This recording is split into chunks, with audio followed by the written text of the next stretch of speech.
The story begins as we see a masked man confronted by a swarm of monsters. He takes them out in an instant, but he says it's not enough, and he still wants more. We cut to a man in a carriage, running away from goblins, but luckily for him, a group of warriors appear, and they are able to deal with the goblins. After their victory, they return to the town, passing by a hungry Fate, who is standing guard at the castle. He notices them, but is disappointed he can never be like them, because he is constantly hungry because of his useless skill, gluttony. The crowd is amazed as a group of holy knights pass through the town. They are the trio of the Vlerick siblings, but we see they are terrible people as one of them kicks away a peasant in their way. They make their way towards the castle, and at the gate, the eldest Raphael gives Fate his pay by throwing it on the ground. As he tries to pick it up, Hato steps on his hand, but his stomach growls at that moment, and Raphael calls him disgusting. The siblings get mad at the growling, thinking it makes it seem like they don't pay him enough. They start beating him up, but he is saved by another holy knight named Roxy, who reminds the siblings of their duty as holy knights to be kind to the citizens they have sworn to protect. The siblings decide to leave, and Roxy helps Fate up. She consoles him by telling him that guarding the gate is honorable, and they are both equal in their job. Roxy takes over guarding the gate, and asks him to tell her if something like this happens again, but Fate says that he is used to it, and he decides to leave. We learn that Fate wants to protect Roxy by keeping a distance, and he doesn't want to get her involved as he fears that Raphael will hurt her too. Fate is encouraged by the bartender to stand up for himself, or he could end up dead like the last guy. On his way home, Fate curses his gluttony skill for still being hungry even though he had a meal. He wishes he could have been born with a more useful skill, and despairs that he can't do anything else, because he can't change how things are. Fate notices thieves jumping over the castle wall, so he hurries over to Roxy to tell her the situation, and she leaves him to take over her position as she runs off to find the thieves. As he waits for Roxy to finish beating up the thieves, one of them runs toward him. His instincts tell him to run, but the thought of Roxy trusting him with her position helps him muster the courage to stay. He prepares himself to fight, and notices that the thief is already injured. He gathers his courage and jumps toward the man, piercing him through his chest, and he suddenly hears a voice telling him that his gluttony skill has been activated, and his stats have been increased. Fate is confused, and the voice further tells him that the skills Identify and Telepathy have been added for him. At the same time, Roxy returns from her fight and is concerned for him, but he notices something strange, because he heard words coming from her, but her mouth didn't move. He reassures her and tells her that she can take credit for his kill, because it would cause problems for him if Raphael found out, so in return, Roxy offers him a job to work for her family. Fate considers his options, and eventually agrees to work for her family. Later that night, Fate notices that all his stats are in the triple digits, and he then realizes that he must have been using telepathy on Roxy earlier. He is still confused about what is going on, but is now confident he can defeat monsters with his improved stats. The following day, Fate goes out to look for a sword. But when the merchant finds out he is poor, he tells him he can only afford the trash swords in the barrel. He looks through the swords using his new Identify skill, and learns that all the swords are useless except one. When Fate examines that sword, he is shocked when it suddenly speaks to him, introducing itself as Greed, and telling Fate to buy him. Upon learning that Greed is knowledgeable about gluttony, he ends up deciding to buy it. We see the Vlerick siblings talk about Roxy trying to hire Fate without informing them first, but Raphael feels there is no need to complicate things between them and the Hartz family, because they are both part of the 5 great families that support the kingdom, while noting Fate as being worthless. Raphael heads toward the military district, while his sister wonders what he's going to study, so he tells her his plan to learn how to become immortal. Later on, we see Fate walking with Greed in his hand, and it warns him of something fast approaching. A goblin appears out of nowhere, but Fate is easily able to kill it, which activates his gluttony skill, increasing his stats once again, and the skill strength boost is given to him. Swarms of goblins appear out of nowhere, but Fate remains calm as he cuts them down. After each kill, his gluttony skill is activated, and he ends up killing hundreds. When it's all over, he checks his stats, and is surprised by how much they have increased. Greed points out that Fate must be full, and Fate notices that his stomach hasn't growled at all that day, which has never happened before. Greed says that normally each person has only the skill they are born with, but thanks to gluttony, fate can steal the stats and skills of others, but it's not something that other people can know about. Fate realizes that he must always fight alone, but greed reassures him, saying he is not alone since he is with him. Fate takes all the goblin ears to get paid, and wonders about all the things he can buy as they enter the town, but is reminded by greed of his maintenance coming first. At that moment, they suddenly run into a man and a young girl who we see asking for help. Fate uses his skill Identify to assess the man's threat level and finds that he has the skill to hide stats. Fate is suspicious, but says that they can't just ignore a girl's cry for help. They follow the man, and he tells the girl that she'll be sold as a slave to the Holy Knights. Greed warns Fate that the man is tough, so it's his last chance to run away, but Fate says he has finally gained the power he always wanted, and he will use it to protect the weak. We see an old nun speaking to a bunch of orphans, telling them about Holy Laplace, the creator of the world. She reveals that when Laplace left the world, she gifted people special powers known as skills, telling them about the time when there were no skills, and everything was peaceful. A nun barges into the room, saying she can't find a missing orphan. She leaves to continue her search, and the other nun wonders where the girl named Sahara has gone. We learn that the girl who has been kidnapped is Sahara, and as the kidnapper leaves, Fate takes this chance to save her. He rescues the girl, but the kidnapper appears behind him. The kidnapper calls him foolish, telling him that he has no chance of beating him. He wants to take the girl to safety, but is unsure of what to do. Greed advises him to step back, take advantage of the kidnapper's overconfidence, and wait for the right moment to attack.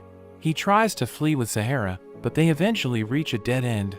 Fate launches a surprise attack, and as the man prepares to use his skill, Greed instructs Fate to strike him head-on. Fate charges at the man, delivering a decisive blow. Fate orders the man to tell him everything, but he refuses, so Fate proceeds to torture him, and he eventually tells Fate that he was ordered by Hato to kidnap Sahara. Fate takes Sahara to get some food after hearing her stomach growl, and he takes her back to the orphanage. He is surprised to hear Sahara's gratitude, because it's the first time someone thanked him. He approaches Sahara and gives her advice, the same words his father had told him in the past, but he had been unable to understand them up until now. No matter how hard things get, if you can laugh them off, one day you will find happiness. On the way back, Greed congratulates Fate on learning his first technical skill, the one-handed sword technique. A secret technique that allows him to attack twice in a single strike. Fate thinks he got lucky against the kidnapper, and he is determined to get stronger, so that he can win without relying on luck. The following day, Fate arrives at the Hart family estate, where Roxy greets him at the gate, and he is taken aback by her appearance. She takes him to the grave of her recently deceased father, revealing that he was killed 5 days ago in Gallia. Gallia is a continent dominated by monsters, and it's the duty of Holy Knights to keep them in check. Roxy explains that this duty fell to the Hart family this year, but unfortunately, a divine dragon came out of a 1,000-year solitude, wiping out the group led by her father. She tells him that she is currently the head of the house, and she is looking forward to working with him. As they are about to shake hands, Fate remembers that his telepathy will be activated, so he points towards a random person. We meet the chief mate Haru, who reminds Fate to conduct himself as a servant of the Hart family. A week goes by, as Fate continues to work in the Hart estate. He's talking with the other servants, when his stomach starts to growl, shocking the other servants, because they just ate lunch. He is called to meet Roxy, but his stomach continues to growl, and even Fate is confused by what is happening. Roxy tries to have a conversation with him, but he keeps thinking about why he's so hungry. Roxy snaps him out of it, and the two relate over their dead fathers, because they were both killed by monsters. She considers him as a member of the family, causing him to become flustered, but he suddenly loses consciousness. He wakes up in his room, where he sees a note from Roxy, telling him to take the day off. Fate questions Greed about his hunger, and Greed reveals that it is due to gluttony. The more souls Fate consumes, the stronger he'll become, but at the same time, his desire will also grow stronger, and he is destined to seek out souls to consume, until the day that he dies. Greed tells Fate that when his hunger is at its limit, it will show in his eyes, and he realizes that his eyes are red. Fate goes outside, and walks by a group of people, thinking they smell delicious, as Greed explains that his hunger boost has kicked in because his hunger is at its limit. Greed explains that it's a temporary power that helps him hunt prey, and the prey can be tracked by scent, saying weaker prey will be paralyzed by fear. We see them go outside the kingdom and find several goblins terrified. Fate massacres all of them and heads towards the hobgoblin forest. He continues to kill for several hours until his hunger is finally satisfied, but a goblin king appears out of nowhere and he uses his identify skill. We see that they're both almost equal in terms of stats, but the goblin king has a health regeneration skill. Fate goes after the goblin king and is disgusted to see the goblin devour a human. He launches a surprise attack, slicing off its arm, and the fight goes on, but all he can do is dodge its attacks.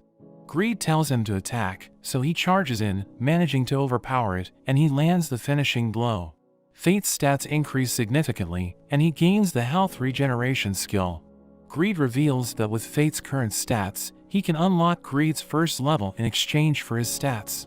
Greed explains that the first level will give him new functions, but Fate is shocked to learn that he needs to hand over all the stats he gained since they met.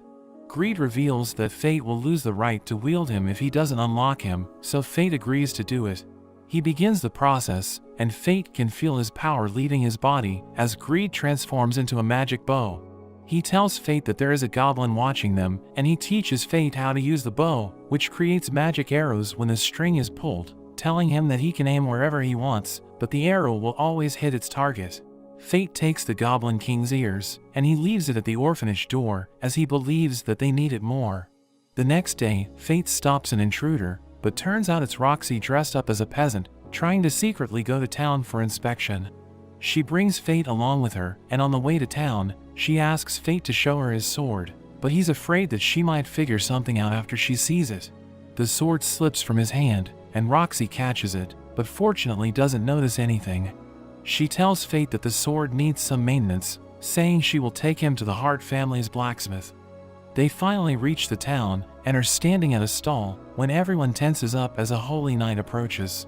Fate's stomach growls at the worst possible time, angering the holy knight. The knight tries to step on him, but Roxy stops him, catching everyone's attention. Everyone is looking at Roxy, trying to figure out if the peasant girl is actually Miss Roxy. Greed tells Fate that if they act as a couple, no one will think that the peasant girl is actually Roxy. Roxy overhears this plan when Fate replies to Greed, thinking it's a good idea, so she goes along with it, and they start acting like a couple, convincing everyone that the girl is not Roxy. While everyone is distracted, they both slip away, and they hide in the corner. Fate hears her thoughts, as she thinks about how her heart is racing, because this is the first time she has locked arms with a boy. Roxy decides that they need to keep moving, and they overhear people talking about all the dead goblins that were recently found. The rumors are that it was done by a wandering monster, but it doesn't explain why the goblin ears were donated to the orphanage in the slums. She asks Fate to take her where the warriors gather, saying she wants to investigate the wandering monster. Fate takes Roxy to the bar, where the bartender reveals that he has heard about a warrior who struck gold when he found a mountain of goblin corpses with their ears still intact. Roxy believes that it must have been a monster from a different region, and the bartender thinks this is bad for business because a lot of merchants travel through those goblin plains, so people won't travel because they fear that a monster might attack them. An old man enters the bar, and he joins the conversation, telling them the monster is a lich, which is why the holy knights are directly dealing with him. A group of warriors enter the bar and tell Roxy to join them for fun. Roxy pushes the man lightly, but he is sent crashing to the other side of the room, and they realize that only a holy knight can have that much power. Roxy finally reveals her identity, and the warriors apologize, trying to give her all the money they have. But she rejects it, telling them not to fear the holy knights, as she reveals that she dreams of a world where commoners and holy knights can laugh together. They go to the blacksmith, who finishes maintenance on Greed, so he now looks like a new sword. While going through town, Roxy explains that she didn't know about the hunt because it's being led by the Vlarik family, and they simply didn't tell her. We see Hato holding a child, explaining that he is simply taking a lost child into protection, but Fate takes the boy away, and Roxy tells them that they will take care of him. Roxy asks Raphael why she was not informed about the hunt, and he says that he didn't want to bother her, as she must have been busy mourning her father, The Vleriks decide to leave, while Fate and Roxy take the boy to find his mother, allowing him to reunite with her. After returning home, Fate asks Greed for a way to hunt monsters without Roxy finding out, and the next day, Greed tells him to buy a mask with perception warping magic, which will make him look different to whoever sees him. We see that Raphael has gathered the knights in a dark room, and they discuss the excursion to Gallia.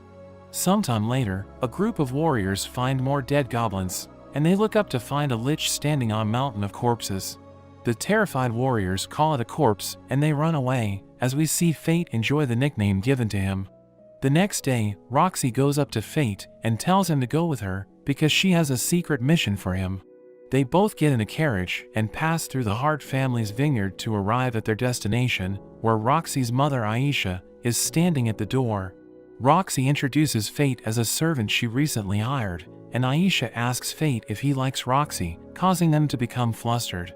But Aisha explains that she wants to know his opinion of Roxy as a boss, and Fate says that he would like to serve her until the end of his life. Roxy is flustered, and she runs to her room, where she looks at a picture of her father.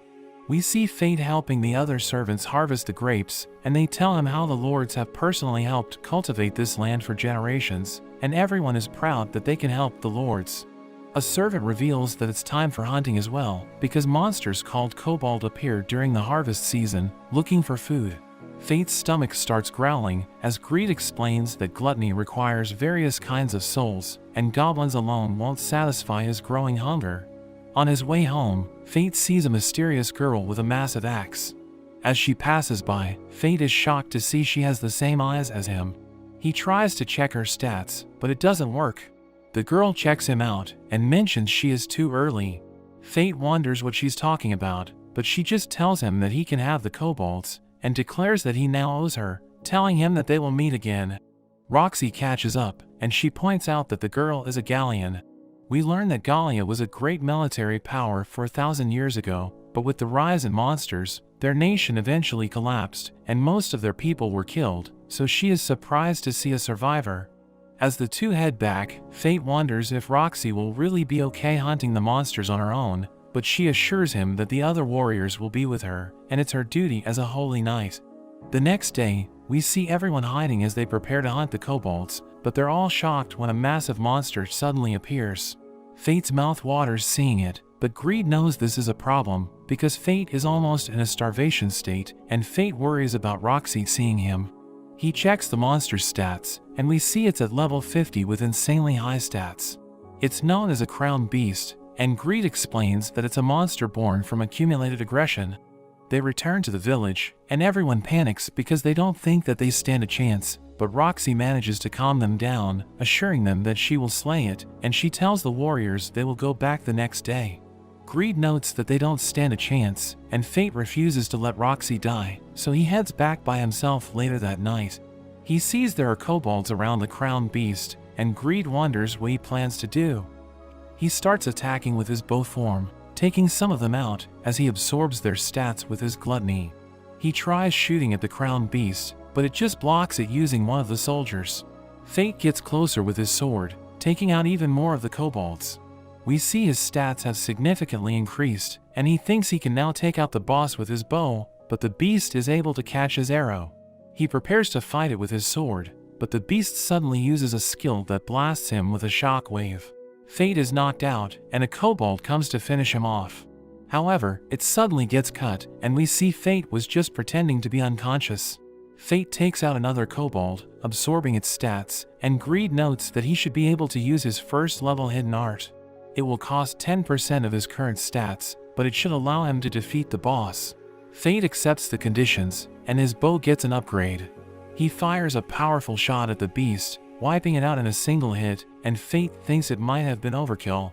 His gluttony skill is activated, but it causes him tremendous pain. He wonders what's going on, and Greed tells him it's because it's the first time he has devoured a soul of higher quality, but Greed tells him he must bear the pain no matter what, or else he will lose control, and it will be even worse than his starvation state. Fate tries to hold it in, but the pain is unbearable, and he screams in agony. The next day, the warriors arrive at the aftermath of the massacre, and wonder if it was done by magic arrows. Roxy is also there, and she wonders who could be strong enough to do this much damage. A few moments later, we see that Fate is fine, as Roxy goes on to tell Aisha about what she saw. She remembers the mysterious girl they saw the other day, and thinks that she must have been the one that killed all those monsters. Roxy tells Fate that she is ready to return to the capital, and Aisha notices how happy Roxy looks when she is talking to him. After some time, Aisha speaks to him, telling him to always support Roxy and take care of her. She tells him that he doesn't need to hold prestige or authority, because what matters is his desire to help Roxy. She doesn't have much time left, so she asks Fate to take care of Roxy in her place, and to think about it carefully. On the way home, he thinks about what Aisha said, and believes that he is not worthy of the task, as he is hiding such an important thing from Roxy. That evening, Fate is shocked to see that his eyes are still red, even though he has slaughtered a bunch of goblins. Greed explains that the goblins won't be able to satisfy his hunger anymore, and he must find stronger souls before he loses control. Sometime later, Fate is sitting in a bar and decides that he is not worthy of standing by Roxy because he is hiding things from her.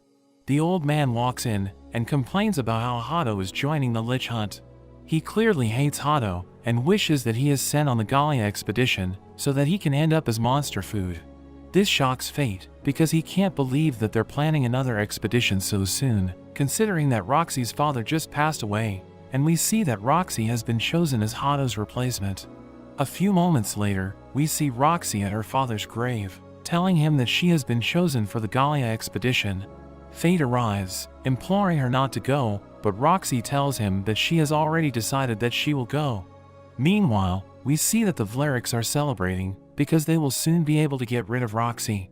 The two other siblings leave the rest to Hado, as they are about to leave for a place called Tenburn.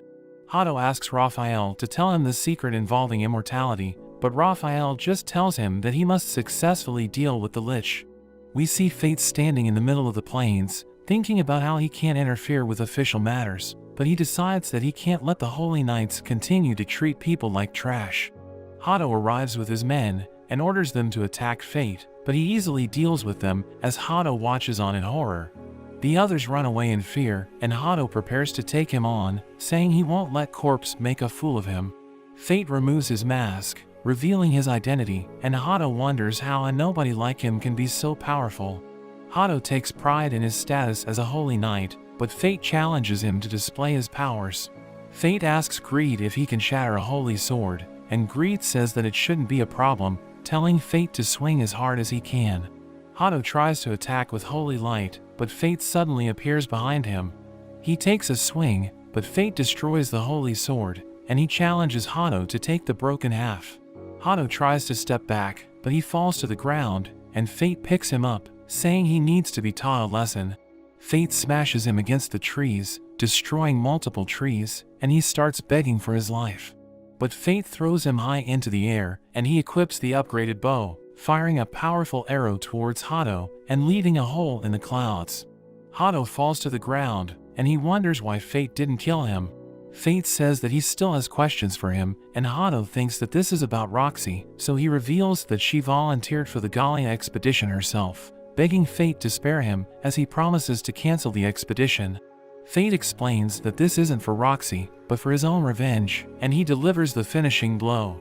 The gluttony skill activates again, giving Fate the Holy Sword technique, which is required for a person to become a Holy Knight.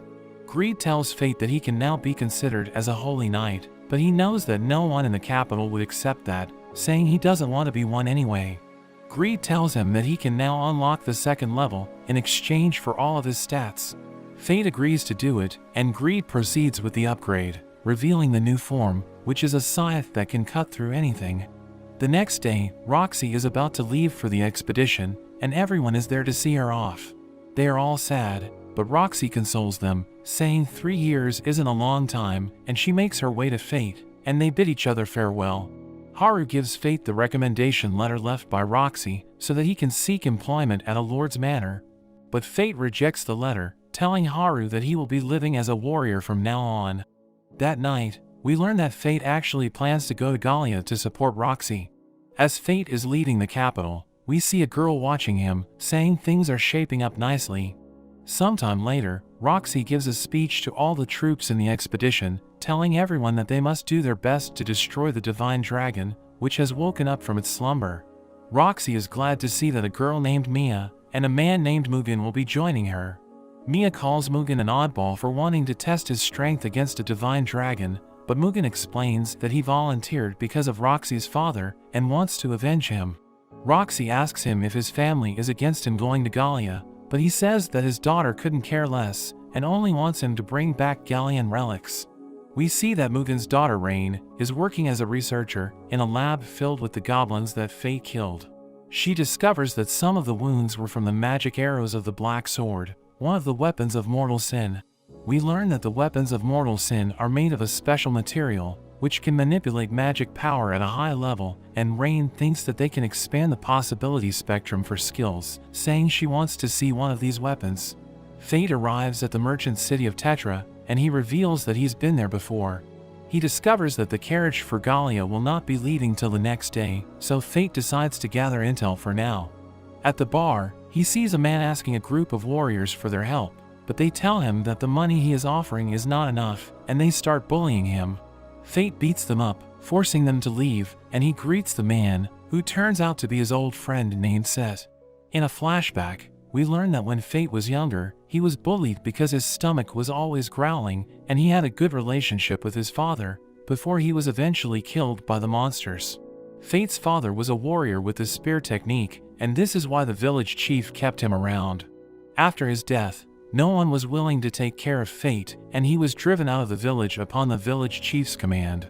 Back in the present, Set begs Fate to help him, but Fate doesn't seem to care, because Set is the son of the village chief. He agrees to help only because gluttony needs to be fed, and the monsters attacking the village would be perfect for him. They arrive at the village, but the village chief is disappointed, because Set brought back the once exiled weakling.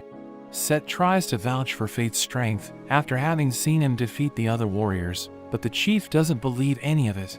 The villagers reveal that screams were heard from a nearby forest, thinking the monsters are getting close, and the chief suggests sacrificing Fate to buy them some time. At Set's house, Set tells Fate about his wife being killed by the monsters, and that he regrets growing up thinking that his father was always correct, explaining how he finally got his act together when his daughter was born. He informs Fate that the monsters first showed up around a month ago, and according to the eyewitnesses, the monsters can fly. The villagers have never seen anything like it before, so they decided to hire warriors to deal with them. Fate's stomach starts growling, so Set prepares to get him some food. Greed tells Fate that the monsters they are dealing with are gargoyles, who start by doing probing attacks to see how the humans react, and when the time is right, the entire pack attacks in a swarm. Set's daughter gives Fate a candy, which he eats, but he suddenly collapses. Set and his daughter wonder what just happened, and Set's daughter reveals that he just ate the candy that Grandpa had given her. Greed thinks that the candy was poisoned, and that the village chief was serious about using Fate as a sacrifice. Set tries to wake him up, but to no avail, and he realizes that the gargoyles are approaching the village. The gargoyles attack, setting the village on fire and eating the villagers.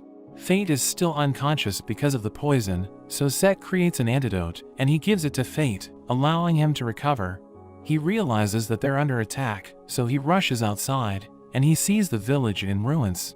He checks the gargoyle's stats, and we learn that it has a skill which allows it to launch fireballs. Greed transforms into a scythe as the gargoyles combine their powers, allowing them to launch a massive fireball. But Fate throws his weapon, slicing through the fireball, and it pursues the gargoyles, wiping them out.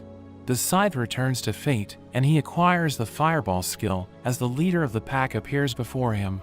He checks its stats, and we learn that it has the fireball skill as well as the ability to resist fire. Greed thinks that it will try to launch fireballs at a close range, so as the gargoyle charges at Fate, preparing to attack, he delivers a devastating blow, slicing it in half and killing it instantly. The next day, we learn that the village has been completely destroyed. Fate uses his Identify skill, revealing that the soil isn't healthy, so crops won't grow in that area. Set wonders why Fate chose to be a warrior, because he can earn a living with his Identify skill, but he tells Set that he has no choice but to fight. Set tells Fate to hit him because he feels guilty for what he did, so Fate tries to punch him lightly, but he gets knocked down as Fate realizes that he has become too strong. He tells Set to look after his daughter, and they bid each other farewell. We see Fate riding a carriage as a man tells him to stay alert because he is being paid to protect the carriage. A group of bandits block their path, causing the man to panic as he begs Fate to protect him. The bandits prepare to attack, but they are suddenly blown away as the mysterious girl appears, telling Fate that he owes her for the kobolds. The man allows her to ride the carriage, but as she enters it, the carriage tips over. She tells her weapon Sloth to return to normal, and this fixes the problem as Fate realizes that she can change the weight of her weapon. While in the carriage, the girl reveals that she knows about Fate's skill because she isn't so different, revealing that she also has a skill of deadly sin. She introduces herself as Mine of Wrath, and her stomach starts growling, so he gives her food, but she eats all of it, leaving nothing for him to eat. They arrive at the town of Lanchester, where we see a girl entering the gate, but she is greeted by ghosts, so she screams for help. A man named Rudolph arrives, defeating the ghosts and introducing himself as the Lord of Lanchester, grabbing the girl's attention. Fate learns that the expedition led by Roxy will be arriving in the town, and he is about to be paid for his services, but Mine takes it, saying she defeated the bandits. She suddenly falls asleep, so Fate carries her around the town as he notices that everyone has symbols on their necks.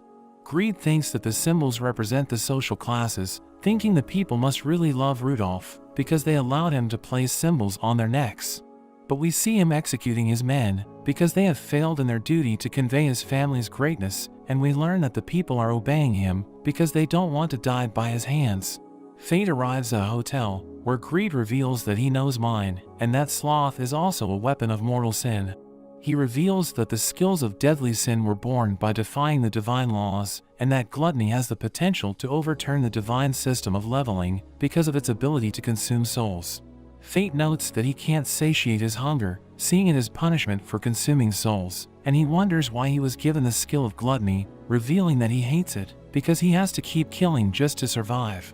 Greed warns him not to let his emotions disturb him because gluttony could take over if his mind is weak, revealing that the trick to controlling his hunger is to sustain a state of near starvation. While going on a hunt, Greed advises Fate not to satisfy gluttony at once and slowly get his fill. A Sandman appears, so Fate uses his bow, and he casts Fireball on the arrow before launching it at the Sandman, killing it instantly. Meanwhile, Mine wakes up, and she grabs something to eat. She learns about a creature known as the Sand Golem, which is threatening the people in the town, and it has a bounty of 100 gold. Fate continues to hunt Sandman, and he feels the presence of a powerful monster, realizing that it's time for the main dish. We see a group of warriors struggling against the Sand Golem when Fate joins the battle, saying he will take care of the monster. He checks the monster's stats, and we learn that it has the ability to create sandstorms. He launches a fire arrow, and he charges in, but the monster manages to push him back. It uses its skill, creating a sandstorm, but Fate transforms his weapon into a scythe, using it to launch an attack, which overpowers the sandstorm, destroying the monster's body. The monster's core tries to escape, hiding in the sand, but Fate uses his bow, launching a powerful arrow, which chases the core, destroying it in an enormous explosion. The next day, Fate receives 100 gold for defeating the Sand Golem, but Rudolph suddenly appears, telling Fate to serve him, as he explains that Fate has no right to refuse, because his decision is final. Mine tells him that Fate belongs to her, but he calls her a child, so she hits him, blowing him away. Fate knows that they're in trouble, so he tells Mine that they should leave the town. They ride the carriage, as Fate wonders why Mine eats a lot, and she reveals that anger burns plenty of calories. He tells her that despite her appetite, she isn't growing at all, causing her to become upset, so she activates Sloth, but she ends up breaking the carriage. As the owner fixes it, Fate enters a village, and Greed notes that there are plenty of monsters in the area, so he thinks that someone is protecting the village. He encounters the village chief named Aaron, who is revealed to be a holy knight. He knows that Fate wants to stay in the village, and he challenges Fate to a duel. Fate tries to check his stats, but he recognizes the Identify skill, revealing that he can also use that skill. They exchange blows, and Aaron manages to defeat Fate, but he decides to let him stay, under the condition that they train together. He knows that Fate isn't used to his powers, so he will benefit from their training. He ends up accepting the condition, and Mine appears, grabbing Erin's attention, because he can already tell that she's a skilled warrior.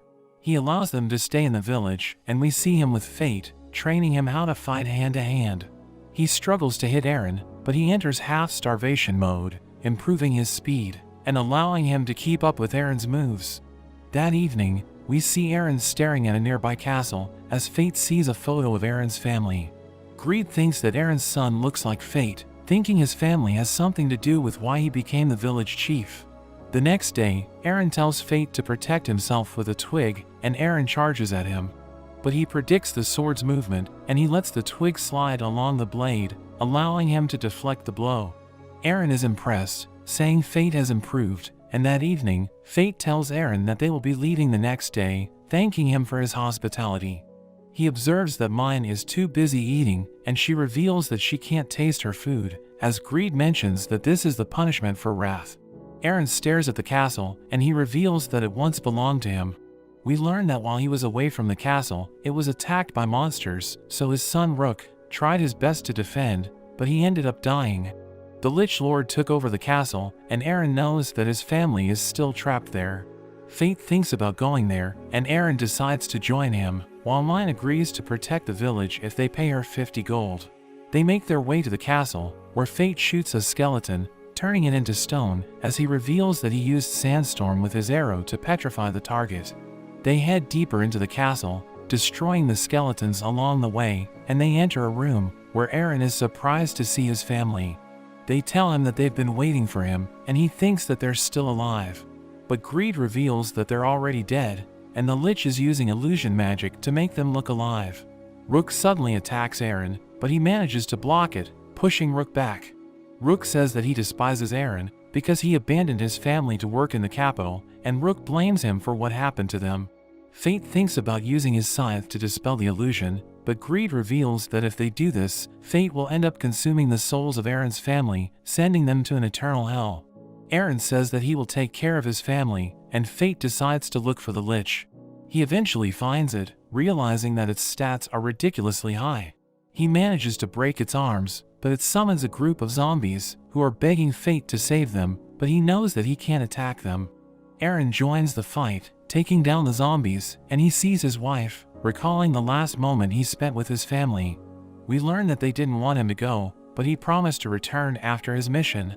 He blames himself for what happened to them, because they wouldn't have died if he had returned sooner. But he is determined to put their souls to rest, and he uses the Grand Cross skill, releasing a flash of holy light, but it isn't strong enough to defeat the Lich.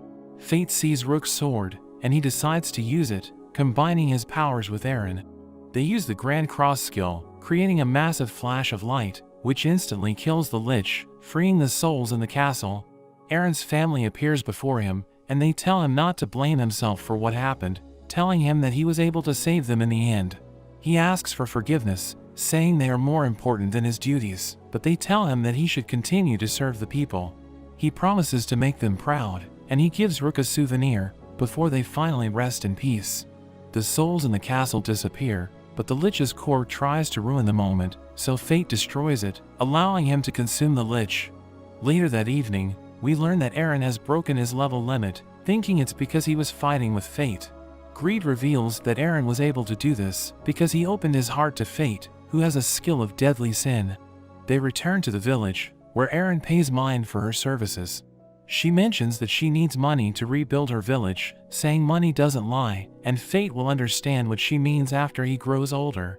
Erin reveals that he saw her 50 years ago, and that she was already a perfect warrior, but her appearance hasn't changed at all.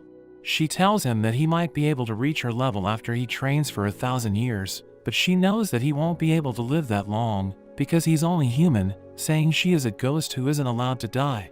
Erin observes that Fate's eyes have returned to normal, and he mentions that he needs to keep killing monsters, so that his eyes won't turn red. Erin seems to know about gluttony, telling him to return to the village after his quest, because there is something he needs to know. Meanwhile, the Vlerick family acquires an artifact known as the Philosopher's Stone, which has the power to cure anything, and Raphael's sister thinks that they are closer to achieving immortality. A servant delivers a report, telling them that Hado was killed by Corpse. The servant mentions that Corpse isn't a monster, but a warrior, and Raphael wonders who he is, wanting to avenge his fallen brother. But that's where this video ends. Remember to like and subscribe to the channel. Thanks for watching, and I'll see you next time.